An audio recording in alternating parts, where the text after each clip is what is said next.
Good day. This is Peter Harrell, and welcome to the first session, and maybe the most important one, and it's called empathy. I don't know if you've heard of the poet, actress, civil rights advocate, Maya Angelou. I love her quote, and I put it at the end of all my emails. And here's what the quote says. I think we all have empathy.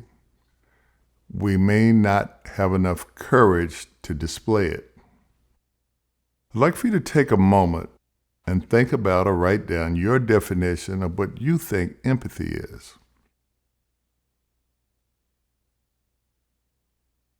Much of my material is from Dr. Brené Brown, a respected psychologist who writes a lot about empathy. She says, empathy is feeling with someone. Empathy is a vulnerable choice because you have to recall something, perhaps like what's going on with the other person, or a feeling that you've had in the past. And these people that you're trying to help by exhibiting empathy, they're in a dark hole. You suddenly jump in and you say, whatever it is, I'm here for you. That's what empathy is. Empathy is not sympathy. Sympathy is feeling bad for someone or their plight.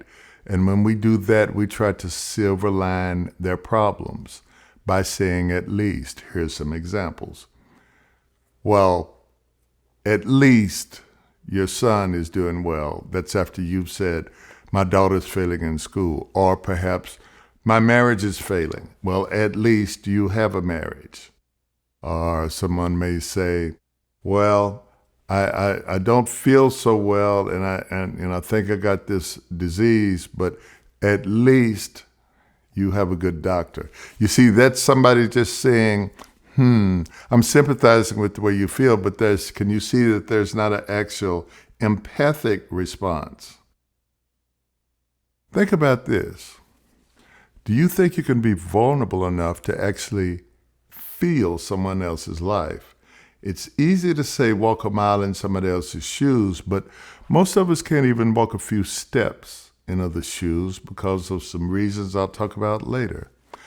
I'd like for you to think about this. Was empathy displayed in your family growing up? Do you think empathy is important in your relationships? Now, staying out of judgment, which we would talk a lot about, is very important as it relates to empathy. Now, I'm going to tell you right now, many of you are going to feel very uncomfortable on this journey, and that's okay. Often in life, newly acquired skills are uncomfortable. For an example, my son could hit fastballs very well when he was younger, but he couldn't hit a curveball, and he was very frustrated. So what was the answer? Go practice hitting curveballs. Pretty simple. So empathy is something that if you didn't see it growing up, you haven't experienced it at an early age, it may be difficult for you to start being empathetic. Now, this session or this series has nothing to do with debating or winning an argument. This series is structured to build skills that will help you display empathy even when you don't feel it. That's called fake it till you make it, and you'll hear me say that often as we progress through the series. Now, think about what kind of communication style do you use most of the time? Before we move on, here are several abilities we hope you will develop if you haven't already. First one is perceiving emotions. That's simply the ability to detect and decipher emotions that come from faces, pictures, voices, body language, cultural artifacts. What do you think cultural artifacts are? I'll answer that question later in the series. The next one is using emotions. What is your ability to harness emotions in order to aid problem solving, ability to capitalize on changing moods to best fit the task at hand?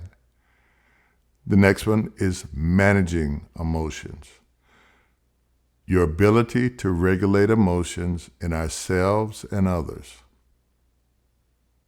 Remember, as we go through, the challenge is that empathy will be uncomfortable for a while. Now, think about the questions we talked about before viewing the next segment. There will be worksheets attached to this series to where you can answer your questions. You may come up with questions that I haven't mentioned, and that would be a place for that. Many times it's difficult to shine the light inside. That light is usually focused outside in your life. I'd like to introduce you, if you haven't heard of it, to Stephen Covey's Circle of Influence and Circle of Concern. I've been a Stephen Covey facilitator of 7 Habits of Highly Effective People, also for 30 years. The Circle of Influence and Circle of Concern is simply a page you will see with 2 circles. One is a very large circle, and one is a smaller circle that's on the inside. That small circle on the inside is called Circle of Influence. These are things that you can directly control. Think about it. You control a lot more than you realize. I control exactly what I put in my mouth, whether it's eating or drinking. I control exactly how long or if I'm going to exercise. I have full control over how I talk to you as I go through life. That's on that small inner circle. On the larger circle are all the things that you have concerns about: politics, foreign wars, climate control. But even when it comes to climate control, guess what? In your circle of influence, you have control a bit over climate control because you yourself can reduce your carbon footprint. So in other words, the circle of influence and circle of concern is something that you want to kind of inculcate into your life, because it will bring your stress down where you understand that there's only so much you can control, and that which you can't, you leave alone. Now that is the end of this segment.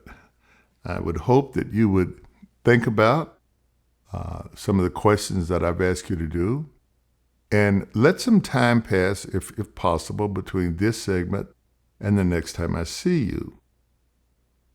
And the next segment we'll be talking about will be called Emotional IQ.